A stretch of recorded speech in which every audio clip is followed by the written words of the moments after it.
بێژە مێژە برا بەخوا ڕەفیقینی ئەو ڕۆژە بیانیڵایە تۆ من تا کوشتی ساق قاتڵوی نەوەڵا بیچاتەیە هەردووسێ قسەیە کرد و تەواو ئەو ڕیاوە. سێومین معیار لە پەرخاشگەری ئەوتمان احترامە. شخصی پەرخاشگەر احترامی تەرەفی مقابڵی چەندێکەکەی؟ هیچ. لە پەرخاشگەریە احترام وجودی نییە بۆیە سەبکێکی غەڵەتە. و خودمختاری پەرخاشگەر گەرەکێکی اختیاری تامی بێت گەرەکی خۆی بێتی وایە تۆ دەست و قل بۆسن ئەوە مەیلی خۆی دڵک. بەنابەرئین سەبکی پەرخاشگەرانە چی پیاکە پەرخاشگەروێ ژنەکەی بەزاندوێ چی ژنەکە پەرخاشگەروێ پیاکەی بەزانێ. ماڵە سوورەکانتان بێرنۆ بیر ماڵە زەردەکان بێرنۆ بیر لە جەلەساتی قەبلا چون ئولگو پەرخاشگەرانە سەڵامەتی ڕەفتاری تیانی. ئولگوی سێوەمی ئرتباط ئولگوی سولتەگەرە. پەرخاشگەری ناغاوە لە گەرەکێ کاورا بوویرێ لە بەردەسی ئەماوێ ئەم دەستور بووە ئەو بێژە بانی چاو ڕئیسی ئیدارەیە گەرەکێسی کارمەندەکانی واونە دوکاندارێ حەزەقا مشتریەکانی واونە هۆسایە حەزەقا شاگردەکەی واوێتە بەنایە حەزەقا کاریگەرەکانی واونە ممکنە منیش حەز بکەم هێوە واونە نق نەکەن وەمەیلی منون. لە سەبکی سولتەگەرە ئەو کەسەوا گەرەکێ خەڵک بیلاتەژوی کەرکا و سواریان بێت سەداقەتی کەمە کوتێ لە قسەکانی ڕێکە کوتێ لە قسەکانی ڕێک نییە. پس ئەگەر شەکتان کرد لە قسەکانیە فۆرەن بکەونە فکری ئەو موالفەکان. سادقانە خۆ ناتوانێ بێژێ بێسە سوارە بووم ئەشێ ئەوە منەت بناتە سەورت و ئەوە بێژێ ها من چیم کرۆ بۆ تۆ چ پیاوەتیە لێکم کرۆ پیاوەتی بێ و جۆرێک پێ بکات تۆ تەسلیم بووی. لە بەخشی سەراحەتا ئەم کاورای ڕئیسی ئیدارە کارمەندەکەی جواوە تۆ ناتوانێت تەسلیمی بکە ئێجێ منەوە بۆنەی مامۆ تۆ گوزەشتەکەم آخر تۆ نازانی من چنێ تۆم خۆژەرەکە بۆیە هیچ نایێژم کارێک و پێکا ڕووگیر بووی قسە نەکەی ئەمە سەراحەتیی 50% نامێنێ. احترام چنێ ئەگەر احترامی منی گەرەکوێت چۆن سوارمەوێت چۆن سوستفادەم لێکا. احترامی زاهری هەست احترامی باتنی نییە یعنی وەڕووە خۆش میێرەکە پشتم هەڵکرد غەیبەت مەکات. ئەگەر یەکێ ڕەفیقتانە قسەی خۆتانی لێژ نەفنۆ لە پشت سەر بزانن ئولگووەکە حتمەن سالم نییە لە ئەرتباتە. ئەنا چۆن ڕوبەڕوو ئەم هەم کە احترامە و پشتە سەر ئەو جۆرە ڕەفتارەکە. پس احترام زاهریە دەرونی نییە چون دەرونی هەم لە ڕووە و هەم لە پشت سەر سعیەکات دفاعی لێ بکە. ئاژن غەیبەتی خۆتی لە کوێژ نەفتێژی لەوێنەوە غەیبەتی خەڵکیان نەکرد ئەوە نیشانەی وەسە ئەرتباتەکە سالم نییە. و آخرین قسمەتی ئولگوی سولتەگەر گەرەکێ تۆ اختیار نەوێت اختیار لە دەستی ئەوەوێت حەزەکە بەخشنامەیە بێت دەسەڵاتی تۆ لابووە حەزەکە قەرزار بووی احتیاجی بکەفێ پێی بەشکەم ئیساودوا مەجبور بووی سەر لەبەرویت. ئەوانەوە قەرزەیان پیاوەتیەکەن و ڕەفیقەکانیان وە منەتۆ ئەوە گەرەکیانە کاورا سەر لەبەری خۆیان بکەن قەستی پیاوەتیکردنیان نییە قەستی تەسلیمکردنیانە. ئەنا وەختی ئەوەخشێشە کەسکێوە نەزانێ وەختی قەرزەوەیەشێ منەت نەنی. ئولگوی چوارمی ارتباط کە شەبیهی عشقە ئولگوی سولتەپەزیرە. احترامی زاهری و باتنی تقریبا این سەداقەتی هەست ئەلبەتە 50%. کوڕێک عاشقی کەنشکێک بووە تێژێ وەکی ڕێویەکە بووە و قەلەکە زاغەکی قالبە پەنیری دید و ببەخشن شارەکە کیا لە بیریا زاغەکی قالب پەنیری دید به دهن برگرفت و زود پرید بر درختی نشست در راهی کزان میگذشت روباهی روبه پرفریب و حیلت ساز رفت پای درخت و کرد آواز به به چه سری چه دمی عجب پایی بله و قولیم برادره کری کرد پروبالت سیاه رنگ و قشنگ نیست بالاتر از سیاهی رنگ گر خوش آواز بودی و خوشخوان نبودی بهتر از تو در مرغان زاغ خواست که قارقار کند تا که آوازش آشکار کند طعمه افتاد چون دهن بگشود روبهک جست و طعمه را بربود امانه اگر قصه اکن صادقانه راسه یجه رشی و رشی پررنگ و حچشت رشی دایه پوشو راسه که ولی کانه کتێکی ڕاستە خەریکە گۆڵتەوە سەداقەتی ئەمانیشە 50% سولتە پەزیر تاریفی کەنیشکێکن کەنیشکێ تاریفی کوڕێکە لە تۆ خاستر نییە لە تۆ عەزیزتر نییە خوا قەزا و بخا لە من باوکەکەم دایکەکەم هەرچێ درۆسێک لەولا وەختێکانە تێتە پای سەراحەت نایەژێ بۆچی خاسی هەرچیە گەرەکتە بێژی دە ئاغا تۆ تاریفی منەکەی خاسیەکان تۆ خۆی نازانی لە خۆ تۆ دیار نییە من ئەزانم تۆ چەنێ خاسی سەراحەتیشیان 50% چون گەرەکیانە کاورا گۆڵ بگەن و بەخشی احترامی زاهری و باتنی ئەرن ئەر ئولگۆکە عشقێ ئەر ئولگۆکە ئیدارەیە کارمەندێکە ڕیاییەکە بۆ ڕئیسەکەی چابلوسی بووەکە کافیە ڕئیسەکەی عەوەز بێت ئەو چابلوسیە بۆ یەکێکی ترەکە فەرقی نییە کێوێت ئەم گەرەکێ کاری ڕێک بێت ئەمە ئولگوی سولتەپەزیرە ئاخرین بەخشێکی خودموختاریە فەردێکە گەرەکێ سولتە بپەزیرێ گەرەکێ اختیاری خۆی بواتە دەستی تۆ ئەم کوڕە گەرەکی اختیاری بواتە دەستی ئەو کەنشکە ئەو کەنشکە گەرەکی اختیاری بواتە دەستی ئەو پیاوێ وەم جۆرە گەرەکێ گۆڵی بوات تا ئەگەیەتە هەدەفی جا ئەگەر اختیاری من لە دەستی هێوایە من ئشتباه بکەم هێوە مەحکومن ئەژی من مەعمورم و مەعزوور تۆ وتیانە من نەمەکرد ئولگوی سولتەپەزیر فەردێکە سولتەی دیگەری بەرخۆی قبول کرد و خۆی تەسلیمی ئەو کردێ مەسئولیەتی عەمەڵی ناگرێتەوە هەدە حازر نییە ئەتراف بە گوناحی خۆی بکە ئەگەر مشکڵی پێشا هەر تۆ مەحکومەکە دەرنەتیجە ئەم ئولگویچە بۆ ارتباطی خانەوادەگی دۆستی و ڕەفیقی ناشێت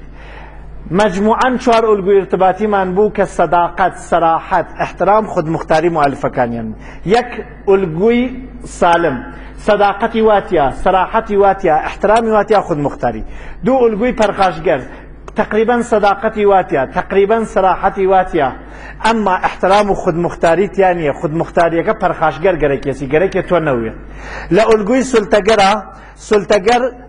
صداقتی کەمە صراحتی کەمە احترام ظاهری ئەوێت و لە اختیارا گەرەکێ خۆی بێتی و تۆ نەوێت لە ئولگوی سولتەپەزیرە صداقت نصفە صراحت نصفه احترام شاید ظاهری و بعض وقتیش باطنی وێت ئەمما لە اختیارا گەرەکێ خۆی نەیوێ و تۆ بووێ گەرەکێ هایەژە من نەوکەری تۆم ئەمەس ئیساتە ئەمانە ئەگەر پێشاتن ممکنە ئیسایەوە ڕەفیقێکتان بێت سولتەپەزیر بێت کاورایەک ڕەفیقتان وێت سولتەی کردیەوە ملتانە یەکێک ڕەفیقتان وێت پەرخاشگەر وێت ئەگەر گەرەکتانە ئەم ئولگووە لە دەرمان بکەن 7 نسخەی دەرمانی 8 نسخەی دەرمانیتان بۆێژم و جەلەسەکە تەواوی تەکی هەر کەسێکە ارتباطی وێز گەرەکتە ارتباتەکە خاسکەی ئیسا و دواوە من قسە بکە و تۆ قسە مەکە مەسەڵەن من و ژنەکەم من و براکەم من و خۆشکەکەم ئەگەر گەرەکمێ قسە بکەمە ها هەمیشەیەژن مێژەم من ئەم دەفە بێژەم من لە بازە جێوا بێژی من کاراژە فرە خودخای چۆن ێژی من وەلێ لە ئەم نوعی ارتباتەوە بێژە من چون دەلیلمانەست وەختێ پیاوێک و ژنەکەی برایەک و خۆشکەکەی ڕەفیقێک و ڕەفیقەکەی 10 ساڵە ڕەفیقن 10 ساڵە احترامی یەکتریێرن تۆ ێژیکەی برا تۆ دێرتێ تۆ من سەعاتێکە لێرەها گیرداوێ فەورەن ناڕەحەتەوێت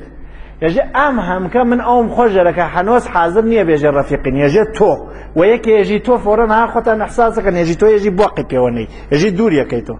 بێژە من سەعاتێکە لێرانەوە چاوەڕێت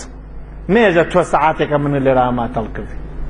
وەختی ێژی من سەعاتێکە چاوەڕێتم یانی ئەوە خۆشتمەرەکە یە سەعات وە دیار تۆێسم وەلێ وەختی ێژی تۆ سەعاتێکە منە گیردایانی منەوە نەبێ ئەرزشم بە تۆ یە سەعات گیرمەوە هیچ ئەهمیەتێکی نییە بوو ئەمە دوو پەیامە هێمە وە قسە تاڵ و شیری نەبین وەختێ ێژی من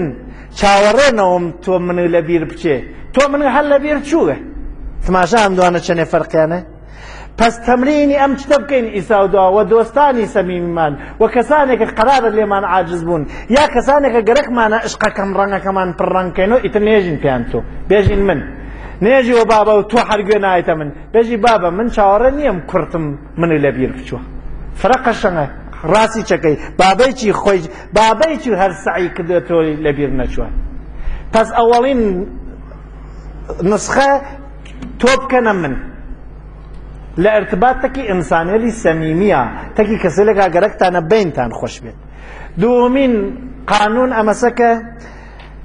بەجێ ئەوە کولی قسە بکەن جزئی قسە بکەن مەسەڵەن مێژن تۆ هەمیشە دێرتێت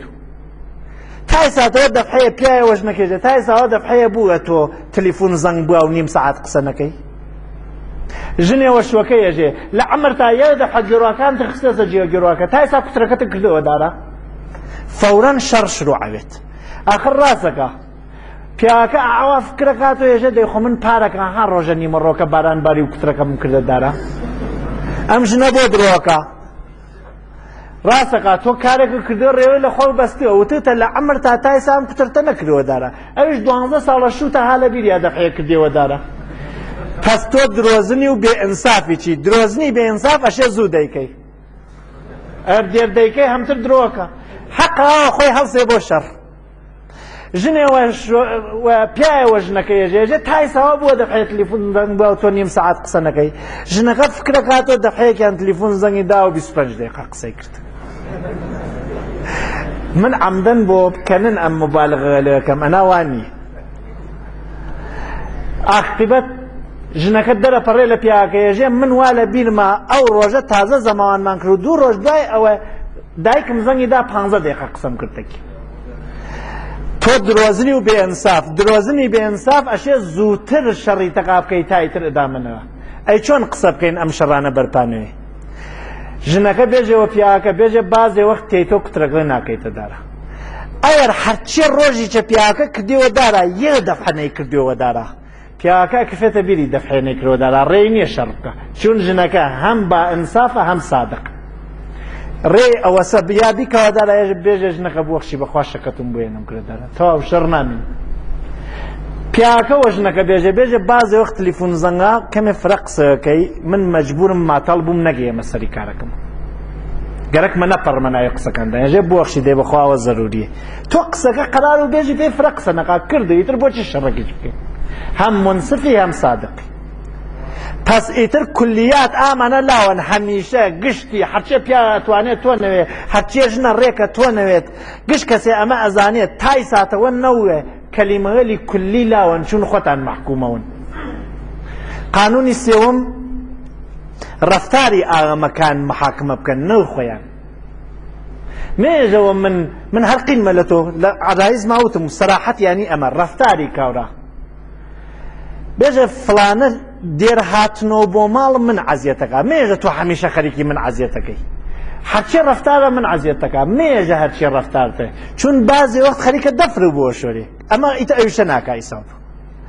بێژە دێر هاتنەوە من عەزیەتەکات خەوەرم پێناوەی میێوانمانە عەزیەت مەکات تا کاورا حاڵی بێت و کۆمەک بکە و مشکڵەکە ئەدامە پێیانەکە پس ڕەفتاری ئامەکان محاکمە بکەین نەر شەخسیەتیان ئەگەر من درۆیەکم کرد ئەو یەو درۆمە محاکمە بکەن مێژن تۆ هەر درۆزنی من یەو درۆم کردی مەوزوعی تر ئەوەم وەختێتەکی دۆستی سەمیمیە قسەکە و عەقڵ و قسە ناکە و دڵۆ قسەکە مەسەڵەن مناڵەکەی من تێتۆ ناڕەحەتە ێژێ بابە نازانی دایکم چی پێ کردوم دوو پیاوێسیاوە بەرچای دوو پیاوەکەوە داوای 50 من داوای 500 منم لێ کرد پێمی نەدا و دوو قسەیکی پێم وتی سەر قەویلا چوو منیش ئەگەر گەرەکمێت ئەم شتەین پێم دەبێژم ڕۆڵەگیان قەچێقە عەقڵ بێتەوە وەختێ دوو پیاوێسێ داوای پوڵ مەکە ئەها منتقێژم گاز دایک و پوڵی پێنێت تۆش ئەو خیتەکەی لە بەرچاوی پیاوەکانە دەستی خۆش بێت مناڵەکە دڵی پڕەوێت لە منیش تووڕەوێ ممکنە ئیتر شەو نێتەوە ممکنە جۆرێتر قسەی تەقا بکەم ڕۆڵەگیان دەی بەهاتایی بۆ لای خۆم